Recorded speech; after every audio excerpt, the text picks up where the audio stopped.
সকাল থেকে যে ঘটনা চলছে সেই ঘটনার পরিপ্রেক্ষিতে আমাদের পার্টির অনুমোদিত যে প্রেস বার্তা, লিখিত বার্তা, এটা আমি পাঠ করছি। তারপরে অ্যাডিশনালি কিছু বলবো এবং আপনাদের কিছু প্রশ্ন থাকলে করবেন। বিগত কয়েক মাস ধরে বাংলাদেশের হিন্দু এবং হিন্দুদের আস্থা কেন্দ্রগুলির উপর লাগাতার পরিকল্পিত হামলা চলছে এবং বাংলাদেশের অন্তর্বর্তীকালীন সরকার সেখানে সংখ্যালঘুদের সুরক্ষা তথা হিংসা দমন করতে বিফল। প্রতিদিন মিডিয়ায় হিন্দুদের উপর হামলা এবং হিন্দু মন্দিরে হামলার খবর দেখতে পাওয়া যায়। গতকাল সোমবার অকারণে বাংলাদেশ ইসকনের প্রমুখ ধর্মগুরু প্রভু চিন্ময় কৃষ্ণ দাসকে বাংলাদেশ পুলিশ গ্রেপ্তার করে। মিডিয়া রিপোর্ট অনুযায়ী প্রভু চিন্ময় কৃষ্ণ দাসকে 1 মাস আগের একটি ঘটনাকে কেন্দ্র করে দেশদ্রোহিতার মিথ্যা মামলায় কোনো ওয়ারেন্ট ছাড়াই ঢাকা বিমানবন্দর থেকে গ্রেপ্তার করা হয়। প্রভু চিন্ময় কৃষ্ণ দাস কেবলমাত্র বাংলাদেশ ইসকনের প্রমুখ ধর্মগুরুই নন, তিনি বাংলাদেশে লাগাতার সনাতন সংস্কৃতির উত্থানের কাজে নিয়োজিত। বিভিন্ন প্রাকৃতিক দুর্যোগের সময় মানবতার খাতিরে ইসকন সহ একাধিক হিন্দু সংস্থা প্রভু চিন্ময় কৃষ্ণ দাসের সঙ্গে কোনো সামাজিক বিভেদ ছাড়াই মানুষের সেবা করেছেন। কিন্তু এখন বাংলাদেশে প্রতিষ্ঠিত আধ্যাত্মিক এবং মানবতাবাদী সংগঠনগুলির মধ্যে অন্যতম ইসকনকে জঙ্গি সংগঠনের রূপ দিয়ে কুৎসিত প্রচারের চেষ্টা চলছে। এমন কাজ কেবল মানবতার ওপর নয়, পুরো মানবজাতির উপর এক নিষ্ঠুর উপহাস। বাংলাদেশে ইসকনের 77-এর বেশি মন্দির আছে, প্রায় 50,000-এর বেশি মানুষ এর সঙ্গে প্রত্যক্ষভাবে যুক্ত। ইসকন বাংলাদেশের একটি অরাজনৈতিক শান্তিপূর্ণ ধার্মিক সংগঠন যারা সাম্প্রদায়িক সৌহার্দ্য, ধার্মিক সহিষ্ণুতা এবং মানব কল্যাণের জন্য সমর্পিত। ইসকন একটি ভক্তি আন্দোলন। পৃথিবীর বিভিন্ন দেশে ইসকনের একাধিক শাখা রয়েছে এবং প্রত্যেকটি জায়গায় মানবতার সেবা এবং ভক্তির প্রচার ও প্রসারের জন্য এনারা সমর্পিত। ইসকন কিংবা কোনো সনাতনী কখনোই জঙ্গি কার্যকলাপের সঙ্গে যুক্ত থাকতে পারে না। এমন তথ্যহীন অভিযোগ অপমানজনক। যেভাবে অকারণে ধর্মগুরু চিন্ময় কৃষ্ণ দাস প্রভুকে গ্রেপ্তার করা হয়েছে তাতে বোঝা যায় কিভাবে বাংলাদেশে সংখ্যালঘুদের দমন করা হচ্ছে। শুধু তাই নয়, প্রভু চিন্ময় দাসকে মুক্তির দাবিতে শান্তিপূর্ণ আন্দোলনের উপর অস্ত্রসহ হামলা চালানো হচ্ছে।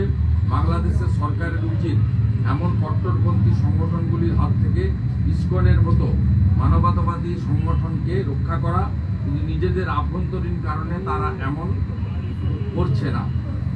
আমরা প্রত্যেকটি দেশের সার্বভৌমত্বকে সম্মান করি। আমরা কোনো দেশের আভ্যন্তরীণ ব্যাপারে হস্তক্ষেপ করতে চাই না, কিন্তু এই ঘটনা অন্যান্য আইন শৃঙ্খলার ঘটনা থেকে অন্য। এটি একটি ভক্তি আন্দোলনকে জঙ্গি সংগঠন হিসেবে চিহ্নিত করার নির্মম প্রয়াস। তাই ভারতীয় জনতা পার্টি বাংলাদেশ সরকারকে অনুরোধ করছে যে তারা যেন স্বামী চিন্ময় কৃষ্ণ দাস প্রভুকে অবিলম্বে মুক্তি দেয়, তার বিরুদ্ধে সমস্ত মিথ্যা মামলা যেন সরিয়ে নেওয়া হয়। তার সঙ্গে এটাও নিশ্চিত করতে হবে যে বাংলাদেশের সমস্ত হিন্দু এবং হিন্দু মন্দির যেন সুরক্ষিত থাকে এবং সংখ্যালঘুদের যেন পলায়ন না করতে হয়। এটাও নিশ্চিত করতে হবে যে সংখ্যালঘুরা যেন নিজেদের সুরক্ষার কথা ভেবে বিচলিত না হয়ে নিজেদের বাড়িতে নির্ভয়ে থাকতে পারে। আগস্ট মাস থেকে বাংলাদেশে হিন্দু সংখ্যালঘুদের উপর লাগাতার অত্যাচার লক্ষ লক্ষ মানুষকে প্রভাবিত করেছে। বাংলাদেশ সরকারের অবিলম্বে উচিত তাদের সুরক্ষা প্রদান করে তাদের একটি সম্মানজনক জীবনযাপন করার অধিকার ফিরিয়ে দেওয়া। আমরা ভারত সরকারকে এই ব্যাপারে দৃষ্টি আকর্ষণ করে জরুরি পদক্ষেপ নেওয়ার অনুরোধ জানাই। বিশ্বের সর্ববৃহৎ পার্টি ভারতীয় জনতা পার্টি, তার পক্ষ থেকে আমরা এপার বাংলা থেকে বসে এই বিজ্ঞপ্তি লিখিতভাবে আমরা দিলাম। এটা আমাদের সর্বোচ্চ দল থেকে, আমি বিরোধী দলনেতা, পার্টির একজন সামান্য কার্যকর্তা, আমাকে নির্দেশ দেওয়া হয়েছে এবং আমি এটি আপনাদের সামনে পাঠ করলাম এবং সংবাদ সম্মেলনের পরে আপনারা প্রত্যেকে এই লিখিত কপি সংগ্রহ করবেন। আগে বাংলাটা শেষ করুন। দাদা, আজকে সংবিধান দিবস, আপনারা রাজ্যের বিরোধী দল, আপনারা কি সংবিধান দিবসের দিনে দাঁড়িয়ে কোনো মন্তব্য করবেন যে রাজ্যের যে সাংবিধানিক কাঠামো এবং আপনারা কি বিধানসভায় 20 মিনিটের বক্তৃতাতে আমি ডিটেলসে বলেছি।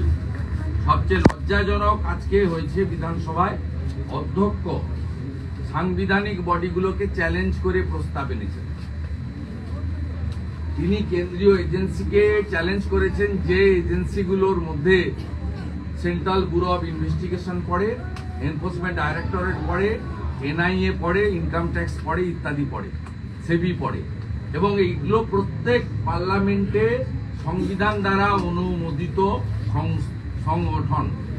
তাই স্পিকার, যার যিনি ব্যক্তি রাজনীতির কিন্তু পদটা অরাজনৈতিক, তিনি নিজে যে রেজুলেশন মুভ করেছেন বিধানসভার সচিবের নামে লিখিতভাবে, যে নিজে পাঠ করেছেন বিধানসভায়, এটা পশ্চিমবঙ্গের স্বাধীনতার ইতিহাসে, সংসদীয় ইতিহাসে সংবিধান দিবসের দিন লজ্জা, লজ্জা, লজ্জা। চিন্ময়পুকুর যে ঘটনা, বাংলাদেশে একের পর এক হিন্দু নির্যাতন, বিকেল থেকে চিন্ময় প্রভু জামিন বাতিলের পরে তার ভক্তরা, সনাতনীরা চট্টগ্রাম কোর্টের সামনে শান্তিপূর্ণ অবরোধ করেছিল। তাদের বুঝিয়ে সুজিয়ে সরিয়ে দেওয়া যেত, বা তারা খানিকক্ষণ অবরোধ করে হয়তো চলেও যেতেন। তাদের উপরে জামাত শিবির, বিজিবি এবং আমাদের বাংলাদেশের সেনাবাহিনী, পুলিশ যৌথভাবে যে আক্রমণ করেছেন, এই আক্রমণ সমর্থনযোগ্য নয় এবং অনেক হতাহত হয়েছে আমরা যা খবর পাচ্ছি। এবং সেখানে হিন্দুদের উপরে যে অত্যাচারটা এই মুহূর্তে করা হয়েছে, তারপরে জামাত শিবিরের পক্ষ থেকে আমাদের চট্টগ্রামে ফিরিঙ্গি বাজারে মন্দির ভাঙা হচ্ছে। এটা একদম কারেন্ট ছবি।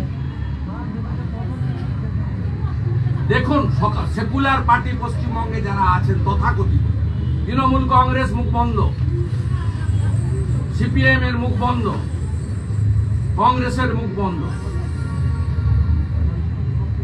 3 কোটি বাঙালি হিন্দু উদ্বাস্তু হয়ে এসেছেন।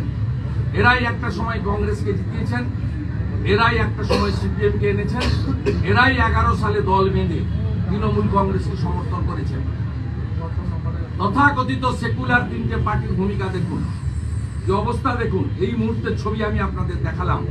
চট্টগ্রামে ভিরিঙ্গি বাজারে লোকনাথ বাবার ব্রহ্মচারী আশ্রম ভাঙছে, ইসকনের মন্দিরে ঢিল ছুটছে। কেন্দ্রীয় সরকারের কাছে কোনো আবেদন করবেন এই ঘটনাটা? শুনুন, আপনাদের বলি, বাংলাদেশ থেকে আমি 100 পেয়েছি, যে